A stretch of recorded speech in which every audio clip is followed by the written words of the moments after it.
Sarah, you and I are here at this conference, Alternative Concepts of God. You're here as a theist. I'm here confused. Let's go through some of the things we hear and see what we're supposed to believe about these new ideas. Start with pantheism. By the way, that's not particularly new. And also, can I just niggle about theism? Sure. In fact, all these titles are sort of generic abstractions, which is a little odd. When we are trying to choose between these, we're not, strictly speaking, ticking conglomerated boxes. What we really ought to be doing is looking at particular developed versions of each of these and, trying to decide on their coherence and convincingness. So when you say pantheism, are we talking about John Leslie, or are we talking about Spinoza, or are we talking Advaita Vedanta? Or are we talking like a sort of Wordsworthian I guess we're talking in the simplest form that the divine, small d maybe, is the physical world, however extant it is, and the physical world is divine. There's no difference.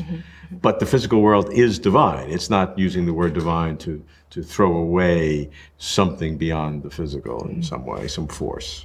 I think this can be an entirely coherent position. I mean, it has a number of very strong philosophical contenders.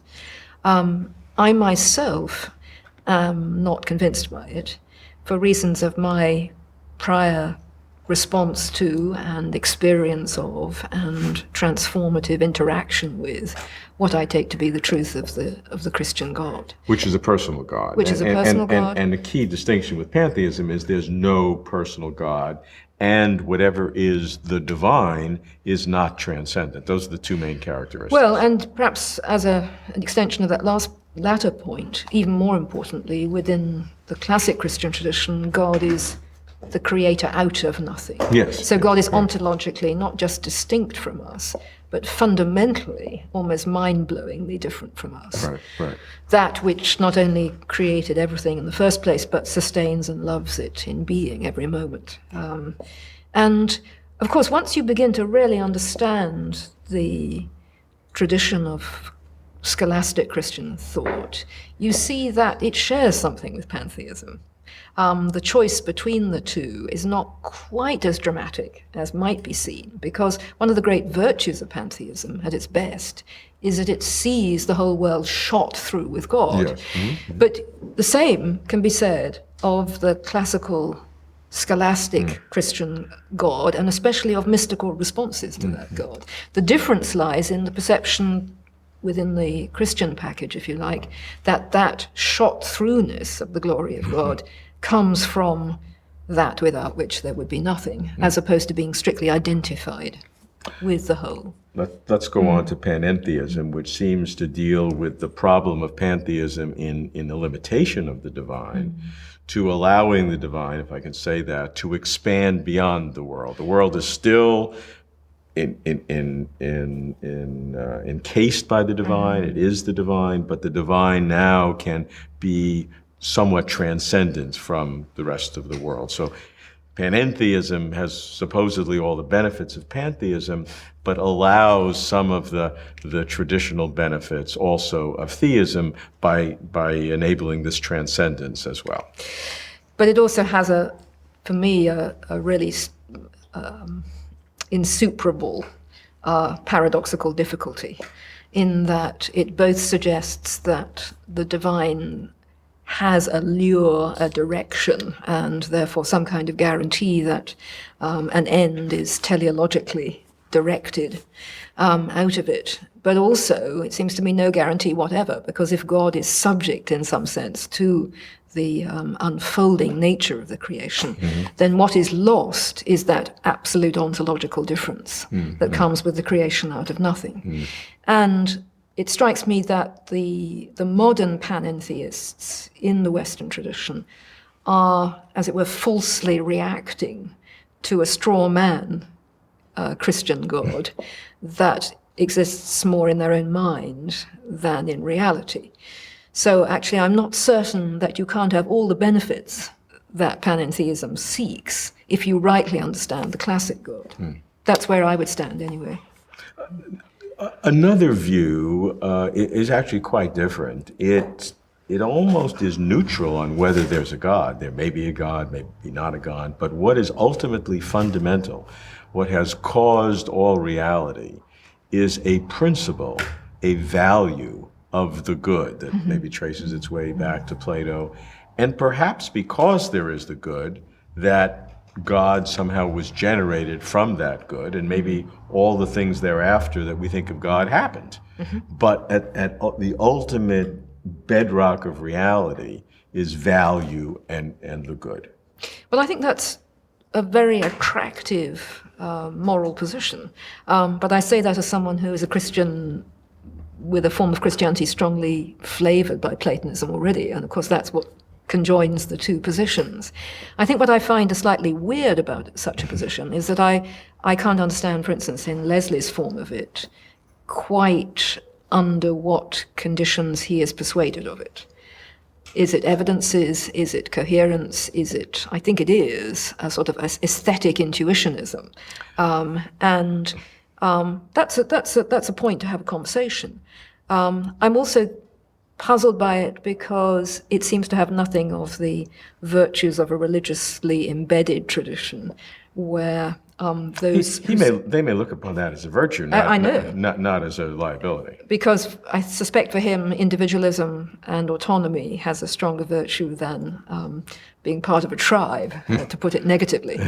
But of course, I don't think that the church is a tribe at its best. It can behave badly in that way, but at its best, it's a mystical body. And oddly, I think Leslie's form of moral intuitionism seeks something of that mystical body quality, precisely in its notion of how infinite minds interact with each other. I think infinite minds are a derivative of the fundamental concept that say, if there is a good, what are some of the consequences? And he takes it, granted, rather far. But looking at its most fundamental level, the question is, and I put this to you, would it disturb your Christianity if your Christian God had as its foundation the good, and that good, which was the ultimate value, generated in some sense the Christian God? Would that bother you? It's a very strange way of putting a metaphysical option for a Christian, I think, because it suggests that there's something more fundamental than God. Yes, and whereas that's exactly the point. Whereas by definition, that without which there would be nothing else is God for me. Therefore, I sort of beg the question back to you. In other words, it wouldn't bother me that there is a good which is the fundamental force in the universe. I would just call it God. That I would then go on to say, and he has a son and a spirit. Well, yeah, but if you call it God, then you're denaturing your concept of God, because then it's not personal. Remember, he's having the good is creating God. God is an expression of the good. Good is not a core characteristic of God. Sure. Okay, so that's why this is a sort of false disjunction for me. By definition, for me, God is personal and is the ultimate source of goodness. So obviously, I would want to argue with him about the personal nature of that fundamental creative force. Again, his fundamental force would be, which is impersonal, generates potentially the God who is personal. Well, that's does that difference bother you? It certainly does, yes, because that is a sort of Platonic emanationism, in which God appears at a secondary and lower level from the fundamental being, or perhaps being is the fundamental form of the good, I think. So I think that's a vital difference. Is the ultimate reality personal or not? That's a kind of choice we have to make metaphysically. What's really interesting at the moment is that the sources of discussion in philosophy, especially analytic philosophy, are undergoing enormous transformation. Perhaps we could say this starts with David Lewis's speculation about other worlds, because suddenly it's all right to have an enormous variety of different visions of God. Whereas, under the shadow of logical positivism in the 50s and onwards, even though logical positivism in the kind of air-type form was seen off fairly quickly, nonetheless its shadow hung around. And the choice was between God or atheism. And now we have this huge set of possible speculative options set before us. And we've slightly forgotten how to adjudicate. And I think that's a changed scenario, which is actually very exciting for people who all along have actually believed in something called God. But it's also an unusual discourse for us, because we're not used to this huge variety of gods that are currently being paraded out. And to speculate about God then enriches the concept. So we sort of have permission now to think a little bit grander, if totally speculative. Of course, it's just a matter of fashion. I mean, if you look at the history of philosophy, such a range of speculations in the ancient world was the standard state of affairs.